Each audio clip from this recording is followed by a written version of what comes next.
there, everyone. Thank you so much for being here today. My name is Samantha, and I'm in Client Services here at the Retirement Group. I moderate these weekly webinars.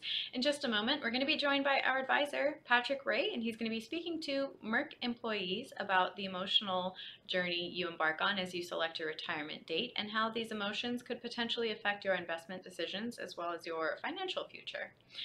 Before I bring Patrick on, however, I would like to just very quickly remind you that although we work very closely with both active and retired members of Merck, we are not affiliated nor endorsed whatsoever by Merck. The Retirement Group is a completely independent group of financial advisors, so please keep that in mind. After Patrick's presentation, I will rejoin him very quickly to ask him any questions you may have entered into the Q&A chat throughout his presentation.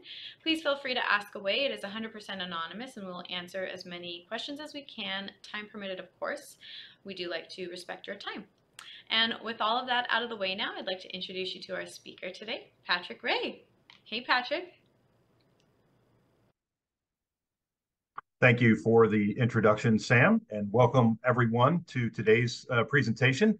Today I have a topic that, boy, oh boy, it deserves all kinds of attention with respect to one of the most important financial decisions that you have to make, and the emotions and a lot of times the anxiety, and unfortunately sometimes what leads to regret or sadness because of decisions that are made from either inaccurate information or the lack of planning. And so, boy, we've got a lot to cover with respect to those topics because we like to get into that with our folks to provide them as much value as possible. And so in case you are new to our webinars, we are the Retirement Group. We've been in business for over 30 years, and we have a team of combined professionals, of which I'm one. I've been in the business for close to 25 years now, and we have offices all across the country with the ability to help individuals who are currently or had been working for Fortune 500 companies and had either planned on or are transitioning into retirement. And one of the things that you might find useful amongst the webinar topics that we cover on a regular basis is there'll be some links into the chat that you can get access to some of the things we've recorded in the past. So I encourage you to check those out at your own leisure, as well as if you find time, you're welcome to reach out to us, and I'll give you the way to do that at the end of the presentation today.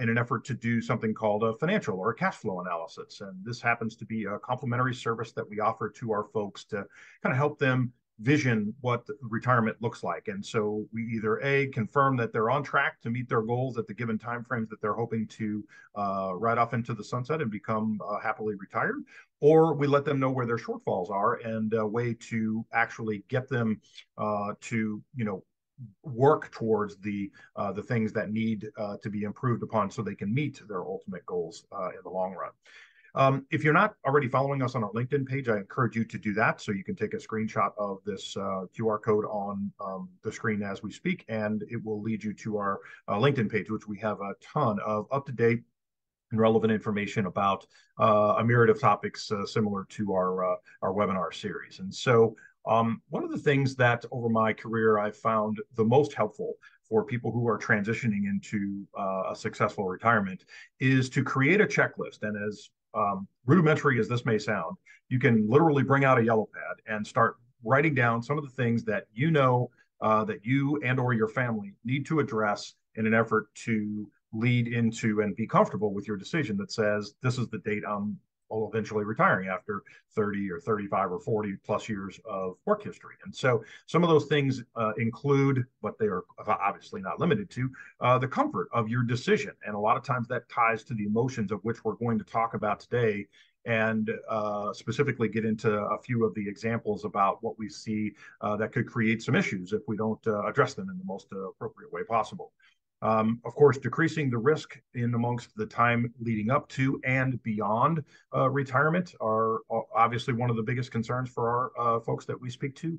But amongst that is the volatility that's associated with either your working environment and or the stock market, or a combination of both, that leads into this decision, which ultimately will reflect on how or what we can expect when we ultimately do decide to retire. Increasing retirement income and maximizing that is clearly number one priority for all folks, because obviously you're giving up the revenue stream that's coming into the household that you're currently working for, and you're going to ultimately lead back to and lean on the things that you've worked an entire lifetime to accumulate. So retirement income and maximizing that in all aspects is clearly a priority. Decreasing taxes and penalties, this is a multifaceted or multi-leveled issue because there are potential penalties and issues related to not just your age because of when you could potentially start the need for income, but also correlated to some of you that have pensions and some of your companies that are penalizing you because you're not a certain age or you hadn't met a certain criteria of age and work history to meet their deferred penalty-free options. So those are obviously part of a multitude of issues that we run into on a regular basis, as well as the taxation of what you can expect. And for many of the folks that are on this webinar, most of the resources that they'll ultimately rely on are a bucket or pool of capital that has never been through the tax system because it was correlated to your 401k, or for those of you who are lucky enough to have a lump sum pension and you decide to take that as a retirement distribution option, the taxes are going to be a concern, right? And so you're going to have an effective pool of capital that has never cycled through the tax system before that is going to be an ongoing issue for the remaining balance of your retirement years. And then maybe the most important part is the investment philosophy that I know goes a long way with helping folks be comfortable and addressing the emotional part of what do I do when I ultimately don't have a paycheck any longer and I need to withdraw monies and in hopes of making sure that my spouse and I have resources for as long as we are going to live. And so that is clearly a need for something that needs to be addressed, obviously, and the best course of action to do that is to develop an investment philosophy with a team of advisors that are looking out for your best interest. And so when we talk about the sources of where you're going to ultimately rely on sources of funds and income, you're going to pretty much rely on three. Most of us are going to rely on three of these things. Social Security is one.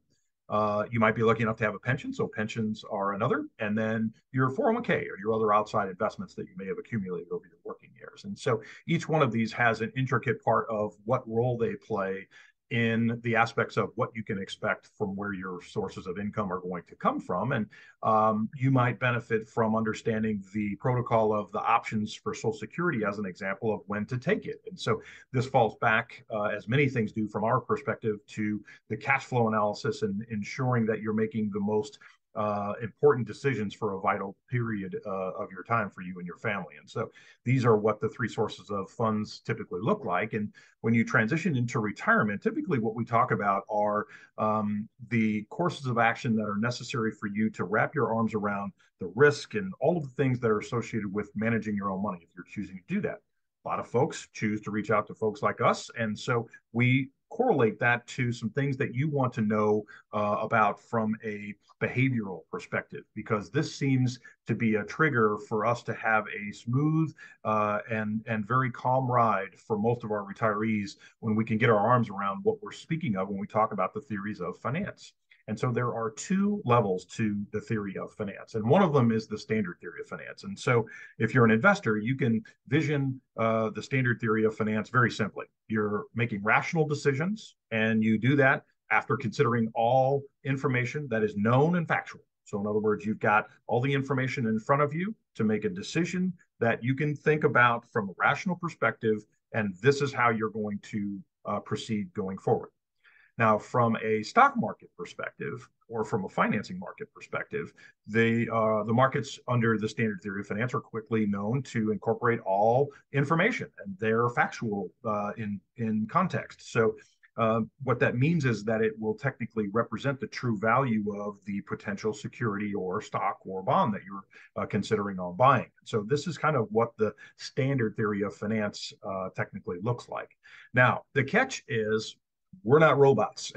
And as humans, we have a tendency to allow our emotions to drive our financial decisions. And this, if all things were equal, we would want to avoid at all costs, which is the inability to think from a business and focus on the facts of why we're doing something from an investment perspective or from an income perspective or from a longevities issue, or there's all kinds of measures that we need to consider. But the behavioral theory of finance provides us an overlay to what we would think would be rational and standard. And so unfortunately, we know in real time investors are not rational. We don't typically think on a rational basis. We have a known party of friends that are coming over for the weekend, and we're looking to upgrade our television. And so, boom, we just go out and we buy a television. And sometimes we do that on the credit of the store that we're buying the television from. And so that's an emotional and impact type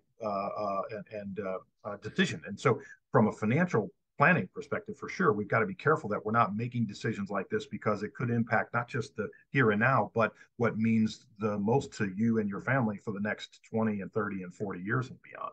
And so, because we're known to not often act rationally, that we're often acting on impersonal or imperfect information, which is another problem. And so, if we don't have all the facts, then it's really going to be tough for us to make a decision that we know we're comfortable with based on our goals and our objectives and things like this.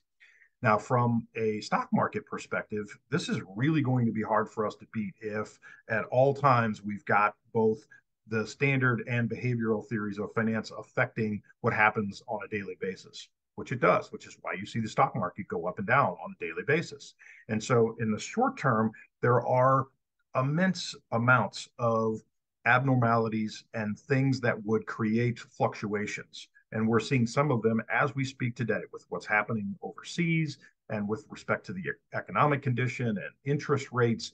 And we have an upcoming presidential election, which has affecting or could affect some of those things. And so you've got a number of variables that are involved in on the market end of things, which makes it tough for us to impact our planning process from a behavioral perspective because we know these things fluctuate the markets on a regular basis. And so what we want to do today is focus on our behavior and what we can control, because the importance of our behavior and what we control, we can get better understand ourselves. We can better implement a plan that's consistent with all the things that we know that are important to us.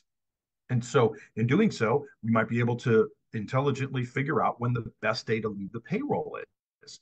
I can't tell you how many times over my career we've talked about with a numerous amount of folks with respect to when they plan on retiring, and they don't know. And the reason they don't know is because they're not informed enough to know this is the best time to leave based on their own goals and objectives, like the timing of their retirement or what's relevant to their age penalties for their specific plan for their company that they work for.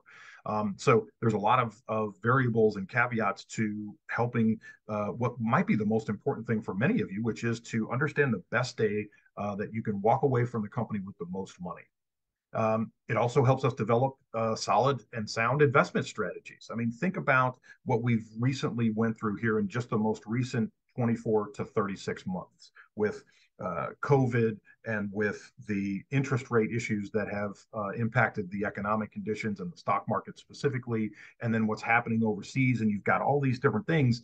How many times have we wanted to address and or change the investment philosophy because of these short-term things that have occurred, right? So I get calls on a regular basis that say, man, the stock market's going sideways. Is it time to get out of the stock market and get into cash so we can help, create a floor for what's in your 401k because you can't afford to lose any money? And while I can appreciate the emotional attachment that you may have to that, that may very well not be the best thing for you to do. And one of the most important things for us is to sit back and make sure that we develop a plan that's consistent with these things that are important to you. So if you still feel the need to make adjustments to your 401k as a general example of what's going on with respect to the stock market, then I would argue that your investments inside your 401k are invested far too aggressively. And we need to step back and take an analysis of how those interact with your goals and objectives and then address that accordingly. So it also allows us to stay the course. I mean, I can't tell you how often where we look back, 3 to 5 years from now, and the stock market is more valuable today than it was then. And so think about all the variables of different things that have changed and impacted the stocks and different markets to swing from one respect to the other. And what that had meant 5 years ago, it's still more valuable today in many cases. And so if we would have just simply stayed the course with a sound plan, it might have been the best course of action, which often is to do nothing as opposed to feeling the need to react to everything that goes on.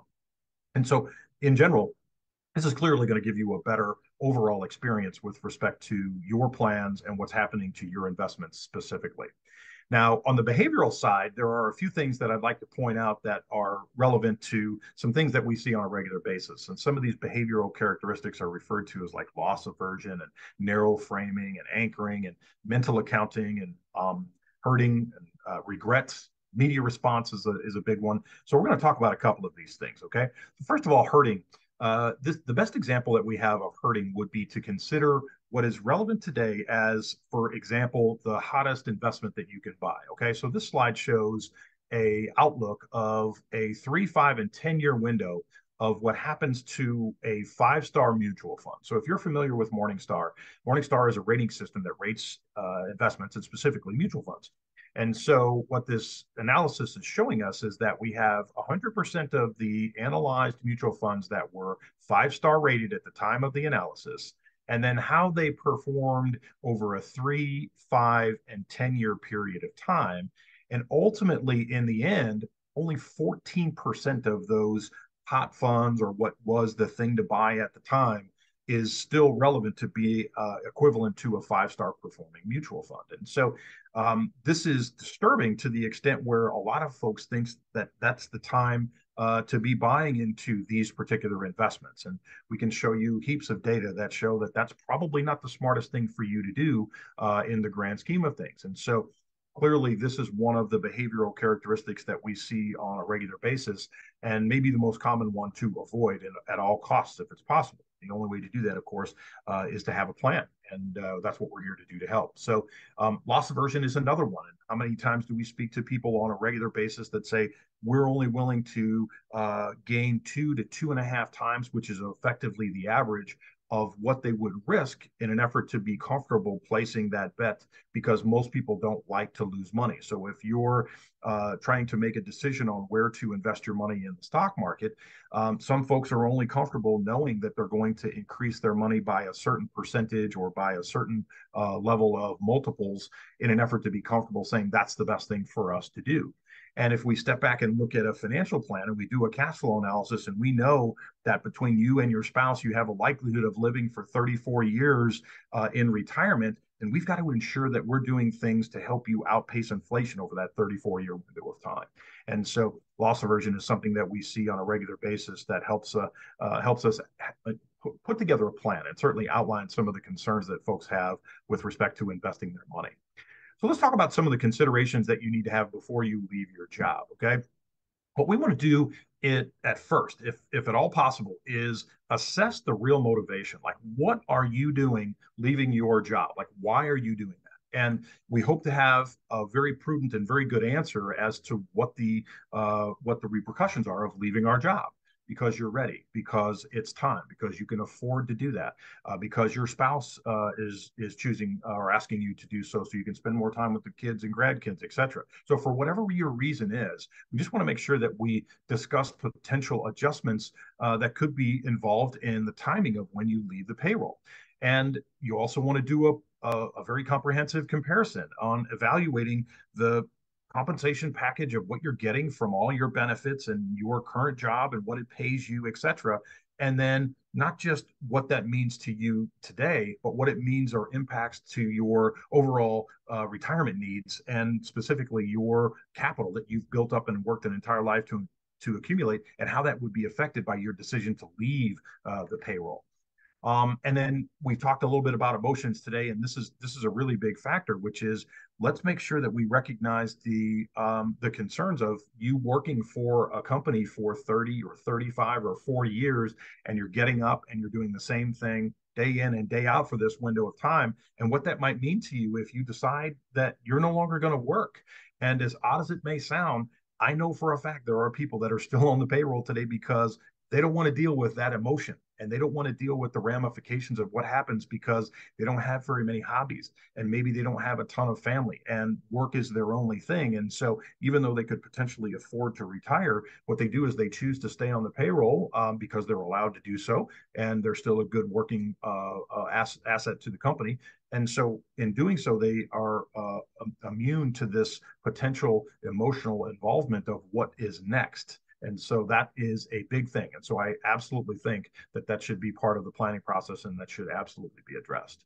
And so we want to optimize the timing. I had spoke about that at the beginning. Like that's one of the most important things for many of you who are watching the webinar today, which is to pick the right time to leave the payroll and then correlate that to some ancillary things like your bonuses and vesting dates and potential healthcare things. Like, for example, if you're planning on needing knee surgery, maybe you want to get the knee surgery prior to you leaving the payroll, and understand what the pros and cons of doing that is, if you're able to get disability or how that may work or fold into your overall planning process.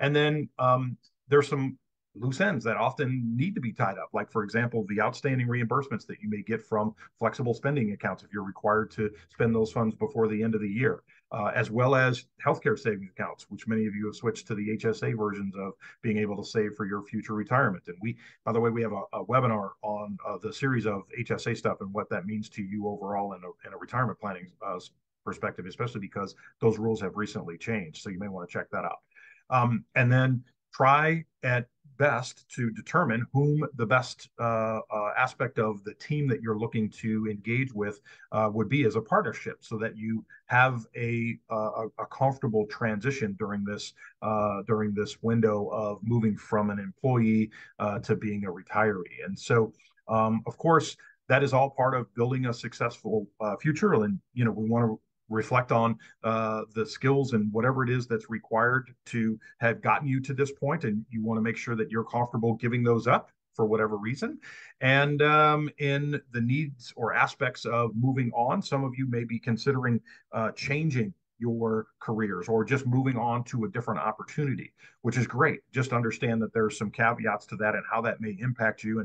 And often we see this in this transition where people are getting laid off or they're getting surplused from their positions at their current employer. And it puts them in a tough spot because they hadn't planned on retiring. And some of them are my age or younger. At 52 years old, it would be pretty unfortunate if I was told I didn't have a job and I wasn't planning on retiring at my age. And so from that aspect, we've got a lot to consider on what's necessary to move or transition into a whole nother world of what you're giving up, like seniority and vacation, and what all those things mean to the big picture of the planning process.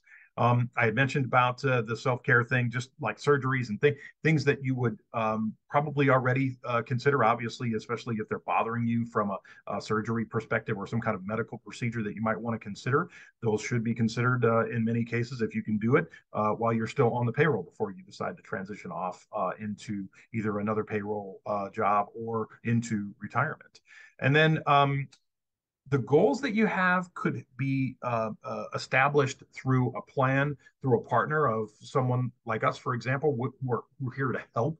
And in case you don't know what some of these general things are, we can help you facilitate your concerns and thoughts into an overall plan, because that is easily, in my experience, one of the best tools that you can have at your disposal, which is to transition into a successful retirement by understanding the things that are important to you. And some people need help in an effort to develop that. And so we have a cost effective way to do that, because we do it on a no expense basis to you. So quick takeaways from what we had to talk about today is, if you hadn't already figured out, you try at your very best to remove your emotional decisions from your financial and retirement planning decisions. Listen, folks, retirement is the second most stressful event that you'll ever have to go through. And unfortunately, number one is losing a spouse. Okay. So this is a really, really big deal. And it's very, very emotional and stressful to many of the folks that we talk to. And so you have to do your best at all costs to remove the concerns that you have about emotionally making one of the most important and biggest financial decisions that you ever have to make. Understand the pros and cons of either leaving or staying, right? It may be time to do some self-reflection as to what the best thing for you to do is for your family, for your health, for your financial well-being. And even though you may have had it up to your eyeballs with your company at 58 years old, maybe the best thing for you to do is to work until you're 60 or 62 or even 65. And so the planning process hopefully will help you pinpoint the best time to retire. And that's the purpose of one of many purposes of going through the analysis, which we're delighted to do. And then make sure you do your homework, right? Make sure you take the time to consider all of the things and others that we have spoke about today to help you plan and achieve financial success in retirement. Because most people who are over the age of 50 do not have a written financial plan. And there's just no excuse for that because we do it for free. And so we're willing to spend some time with you if you're willing to spend some time with us. Okay. And the way you do that is by reaching out to us at either um, emailing us at info@theretirementgroup.com. You can call our 800 number, which is 800-900-5867. And or you can take a picture of the QR code that's on the screen to the left. And what that will do is get you to a calendar where you can choose a 15-minute interval of time at with an advisor that's close to you. And so we can do our best to start facilitating the ideas and things that would help you gauge where you're at financially and how to transition into a successful retirement. And lastly, again, here's the LinkedIn page if you're not already following us on LinkedIn. So I encourage you to do that for sure. And with that, what I'd like to do is turn the presentation back over to Sam to see if there's any questions that we may be able to answer before we let you go for the afternoon. Sam? Hey, Patrick. Yes, let's answer some questions. Okay. Number one, I'm feeling somewhat betrayed by my company's return to office policy. How can I form a solid plan to navigate toward SPE if I'm laid off? Ugh. Wow, how brutal is it to just be told that, it's okay for you to work from home, and then all of a sudden, bam, you got to go back to work. And I know also on top of that, some of you are dealing with other issues of your jobs being transitioned into a different location, which is even worse, right? So, look, the best advice I can give you is when you're when these needs are in the forefront, right? It creates some urgency. And what you have to be careful of is using your emotions, as we talked about today, in allowing that to drive your decisions. And so one of the most important things you can do is to create a retirement plan that's consistent with all of your goals and objectives as we speak today, and then simply use that as a template to ensure that you're on track to be comfortable whenever it is that you decide to retire. And so everyone is different. Everyone has different needs, and they have different timetables, and they have different planning aspects. Some are married, some are not, and some have children, some do not. And so all of these create different variables for every single person. So it's really important for you to take into consideration what's important to yourself and your family and your situation, and build off of that by creating a plan that's consistent with all these things that are important to you. So I hope that helps. Ready. Thank you, Patrick. This next one, I'm a little embarrassed that my 401k declined so much compared to some of my colleagues. What can I do to help alleviate some of this stress? Boy, this is tough, right? I mean, I think the first thing I want to say is you have to be very careful about comparing your financial situation to anyone else's, right? Because that other person may not have told you that they put all of their money in one given environment or one given area of the stock market. And maybe at the time you talked to them, that particular area was doing well when the other areas of the stock market was not doing well. So it looks like he or she is a hero from the decision that they made, right? So from a declines perspective, there's a couple of things going on. Maybe you have company stock inside your 401k, and that company stock is not performing as the markets are performing, or it's either better or worse. And so that would be something that might be a red flag. If you're concerned about that, we would probably want to take a look at that.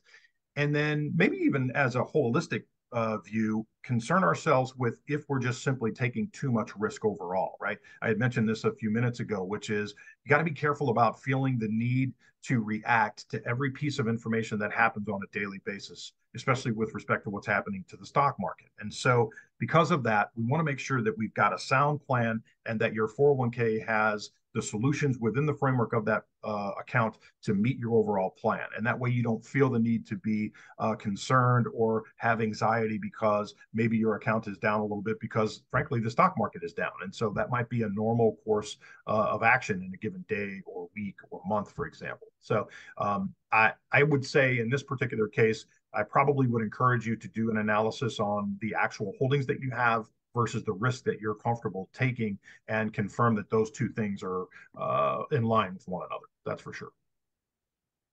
I do apologize if you're hearing the jets go over us at the moment.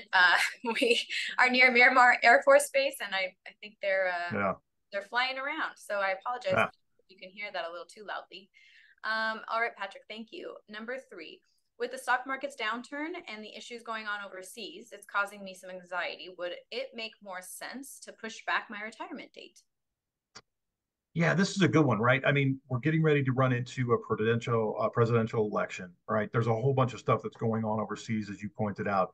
Um, Listen, I would never tell anybody that it's a mistake to continue to work in the general aspect of planning, right? If you're working, yeah, I mean, in theory, you're bringing in the funds that you need to live off of, which allows you to postpone removing any of your capital from any of your investments. So, frankly, the longer you do that, the better. Forget the fact that there's weird stuff happening overseas, and we're in a kind of an odd time in our economic condition, et cetera. I think the bigger picture is making sure that when you're ready to stop bringing in income, it's because you're comfortable relying on the sources and things that you've accumulated over your working years for the rest of your life. And so that's a big decision. And that's why I said, from an emotional perspective, this is one of the most important things that you have to decide on. So because the stock market is down, look, the stock market's going to be down when you're retired too. So let's be crystal clear. If you have money or the need to have money in the stock market to help you outpace inflation during your lifetime, we can almost guarantee, because there's not very many guarantees in our business, but the stock market is going to change values, and it's going to happen when you're retired as well. So you have to be prepared for that on both fronts, right? On the front of when you're working, as well as when you lead into retirement. And so I think that the big picture of how those interwork or intertwine with your goals and objectives is the bigger concern. And there may need to be an adjustment made on either the level of risk you're willing to take in your assets or the timing of when you decide to leave the payroll, because it just may simply be best for you to keep working for a while. All right. Fourth one, I empathize with some of my past coworkers who are now struggling retirees.